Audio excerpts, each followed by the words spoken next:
front suspension I did in the last video. It's all on here and in place. I take those off so I don't have to look downward to see the camera.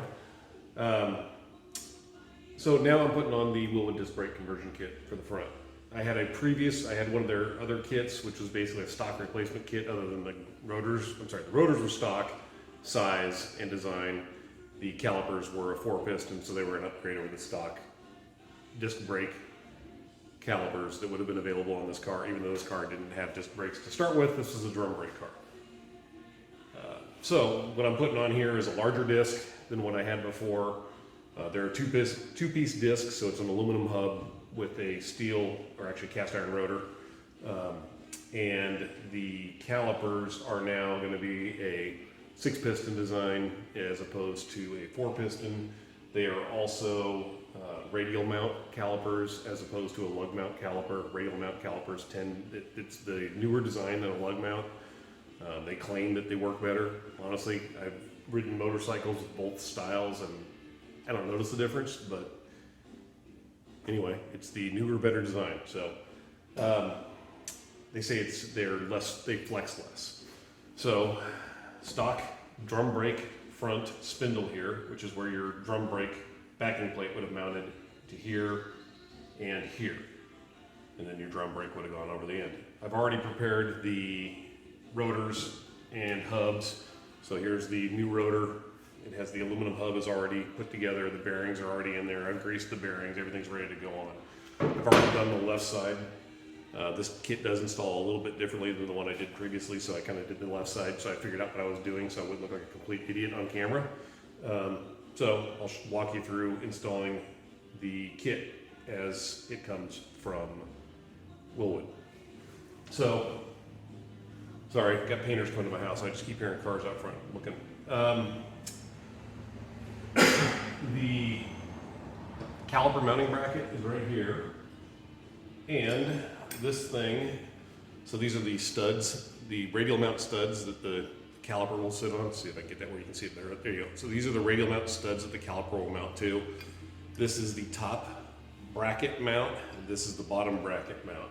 Top bracket mount goes right here, which is where one of the top bolts for the original backing plate would have gone, and the bottom one goes down here on one of the bottom bolts for the original backing plate would have gone. Everything is just currently hand tight because you have to put it together and then you have to check it for alignment on the rotor once the rotor's on. So according to the directions, I'm supposed to put 2 of these between the top mounting bolt. There's that little sleeve has to go in there first. The top bolt is an Allen head on this side, a hex head, and then on the back side it's a nut. It goes through here. So those 2 spacers are in there. I've got 2 more that I need to put on the bottom. And what this is doing is it's attempting to give you an initial alignment for the caliper on the rotor. Unlike a lug mount caliper, well, unlike the original design caliper, this caliper doesn't slide on the mounting bracket. It's perfectly stationary, so if you don't have it centered, it's not going to work well on the rotor, because it'll apply more braking pressure to one side versus the other. So, all right, those screws are started hand tight. The top one is the washer and then a nut.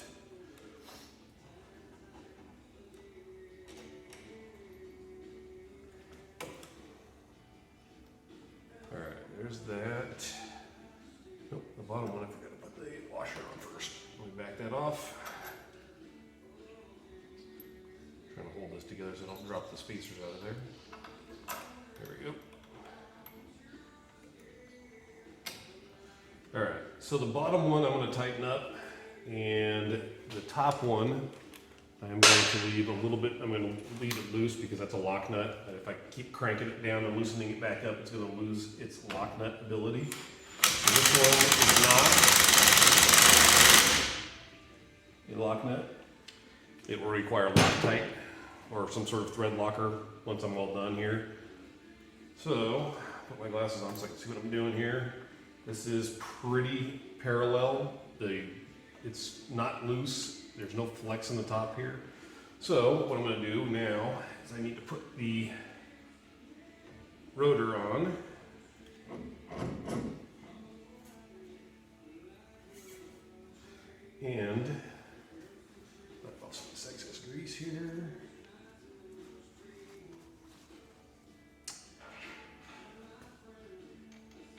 And what I'm going to do is I'm going to tighten this down just very loosely. Basically just hand tight. I'm using an impact gun, but I'm cranking on it. It's nice and loose, the wheel spins freely. So now what I need to do is I need to measure the gap between the mounting bracket here and the rotor on both of these. And I want them to be even. You don't want the caliper trying to sit on the rotor, crank to one side or the other because the brakes won't work properly. So I'm using just a little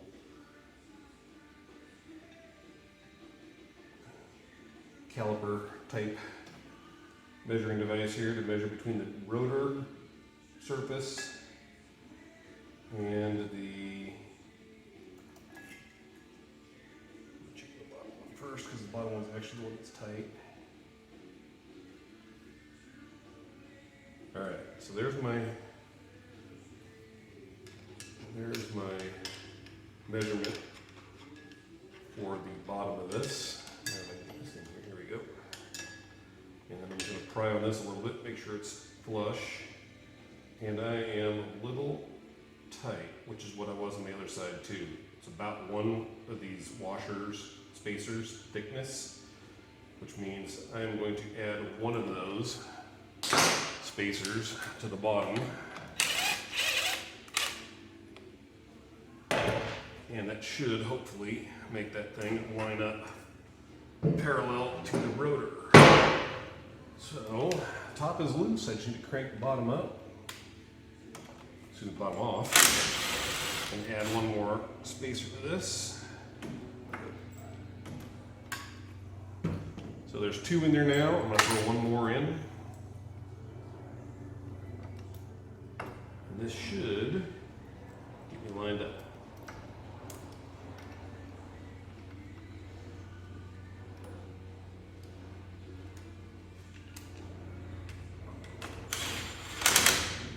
Alright, bottom is snug. Throw this back on.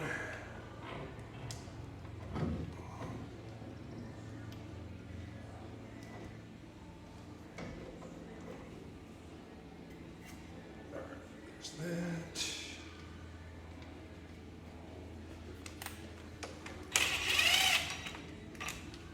Alright, we're back to snug here. It's in place.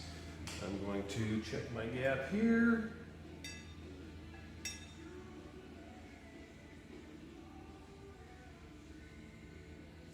Alright, there's my gap there. Now let's see if it's the same up top. Hopefully it is. And then I can stop messing around with this and install it. It is as close as I'm going to get. It's probably like a 64th, if not less, out. So now I'm going to back this off again. And I'm going to tighten all the mounting bracket hardware down.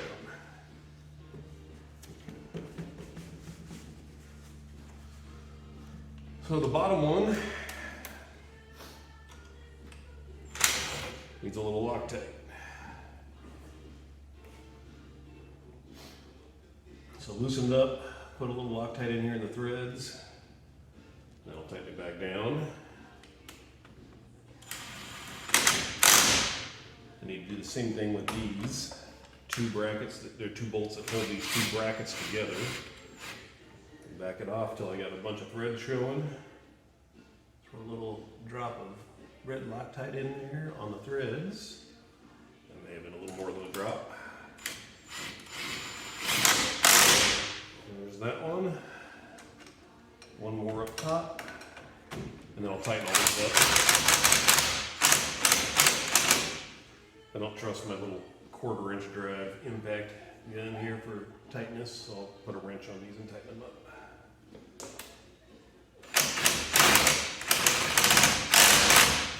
Alright.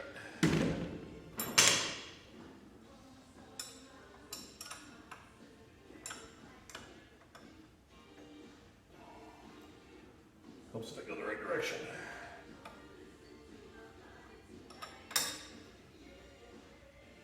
That one's tight. Tight. Tight. Alright. Those three are tight. I'm going to wipe the excess Loctite here. And then I'm going to tighten up the top.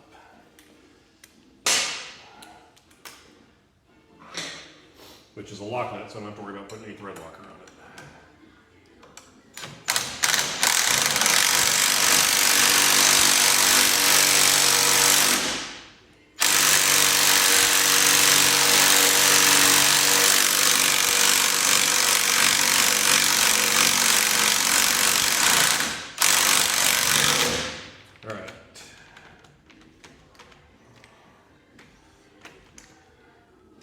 Alright, that's out.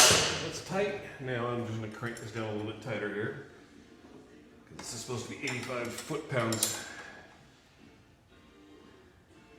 I can't get my impact, or I'm sorry, my torque wrench with the deep socket will not fit on here. So I'm doing this ballpark in the 85 foot-pounds. So, mounting bracket's installed. Now what I'm going to do is put the rotor back on one more time, hopefully the last time, at least for the install. Last time. Alright, there's that. Again, just not cranking this tight. This is a wheel bearing, so you don't crank them tight anyway, but I'm just using the impact gun because I'm lazy and it's quicker than me trying to spin that unbinding. Alright, now the next step, I'm going to pause here and get back to the next step here in a few minutes. Alright, here we are back. That was not the painter, that was across the street. So here's the brand new Wilwood caliper. They are specific to the side, each side of the car, they're right and left.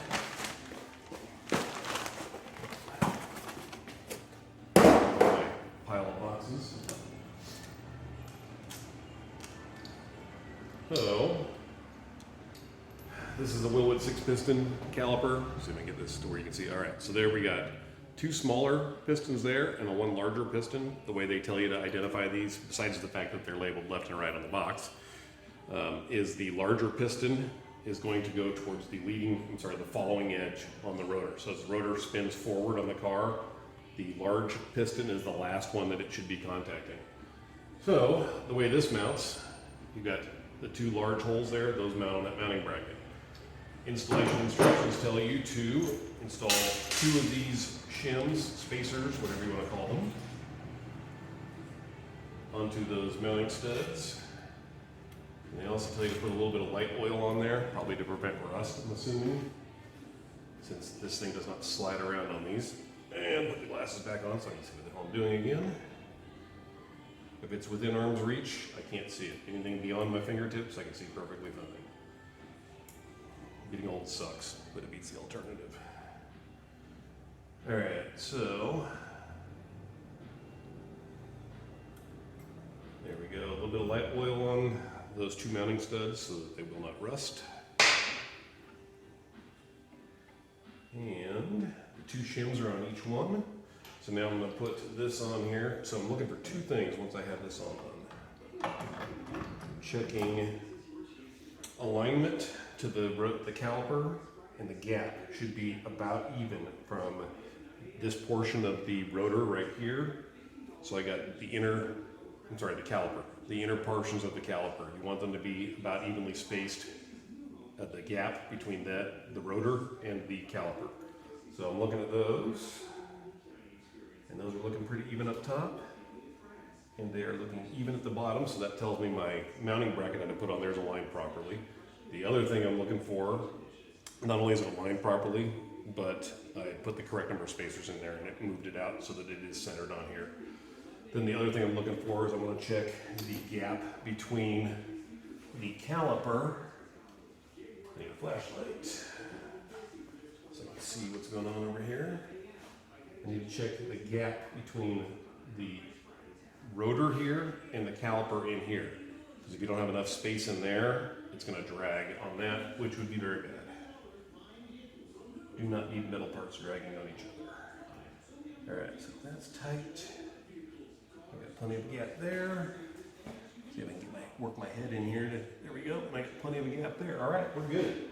So at this point, I'm going to put the washers for the mounting nuts on that, on the studs, and then I will take the lock nuts that came with this caliper, or that came with the lock nuts for the caliper, the mounting studs. Start those. Grab my ratchet here.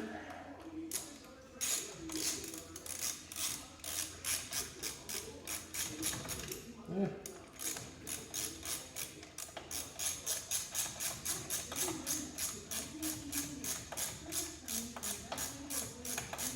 Oh, and I just noticed something on this caliper when I was talking about you need to make sure they're going the right direction.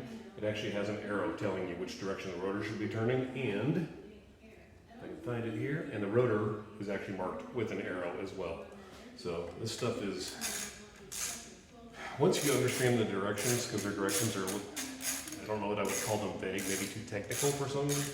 You know, if you're just a regular garage mechanic, or talking about certain things, using terms that you may not be aware of. So if you can understand the directions, the actual parts are pretty idiot-proof, as long as you follow the directions. So,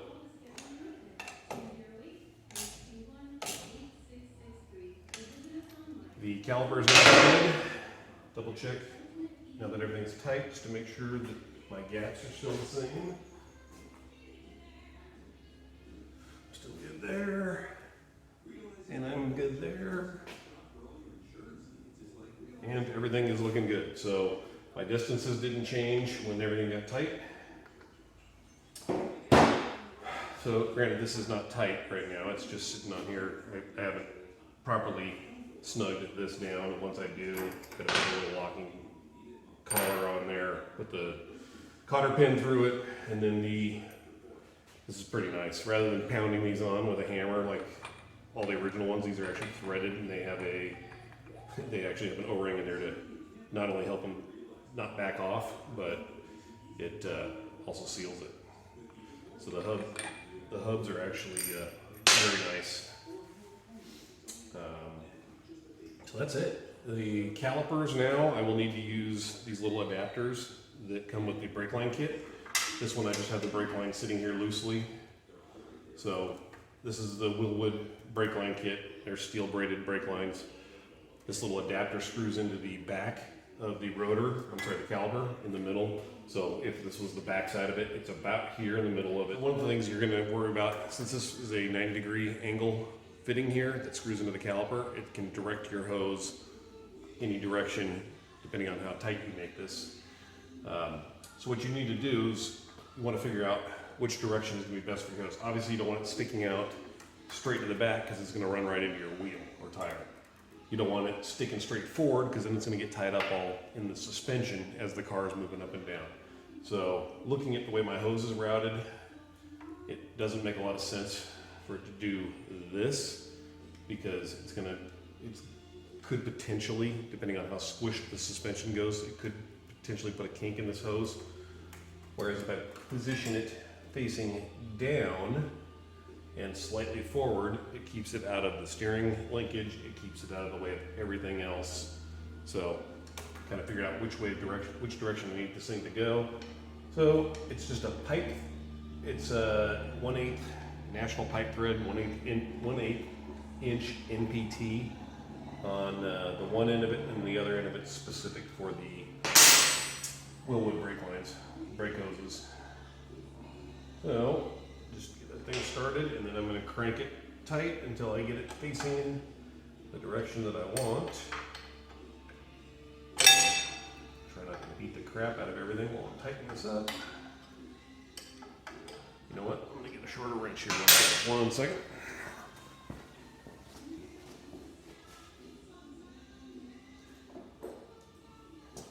The long-handled wrench I'm using there doesn't give me a lot of room to move, whereas a nice little stubby wrench here, I can spin it around and not hit a bunch of stuff until it starts getting tight.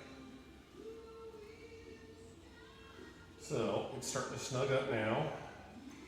What I'm going to do is I'm going to get this thing I'm about a quarter of a turn off from where I want it. So now I'll use the longer wrench because it gives me a little bit more leverage. And get this thing pointed where I want it, and I'll be done with, I'm almost trying not to scratch the crap out of my nice brand new bright red calipers here.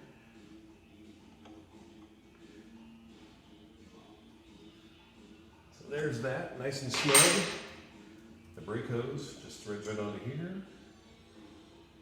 And as soon as I'm done screwing this on, I will actually grab the camera and let's take a look and see what it looks like on here. Since you can't really see from the angle of the camera currently. All right, let me take this thing out of the mount. So what we got here is, here's the back side of the caliper right here. This is the fitting I just screwed in. Here's where the hose connects. Drops down. Trying to see if I can see in the camera here. There we go. Drops down, goes up, and then it comes back around here to where the brake line fitting is. So, back. So there it is. The right side, it's just snug. It's all hand tight. Granted, the caliper's all mounted tight, but the brake hose itself is not tight. So I will tighten that all up, and then we are good to go. Go back and do the same thing on the driver's side. All right, so it just occurred to me that while I was cleaning up my tools here, I neglected to put in the brake pads. So, brake pads on the Wilwood calipers are very easy to install. There's a bolt. In this case, on the previous ones that I had, it was a like a cotter pin kind of setup.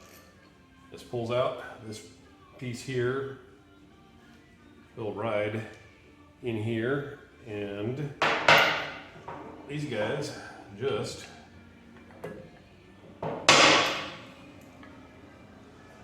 I can get it lined up here. Got somebody out front, and it looks like it's probably my painter. So you have to hold off that thought, and I'll be back.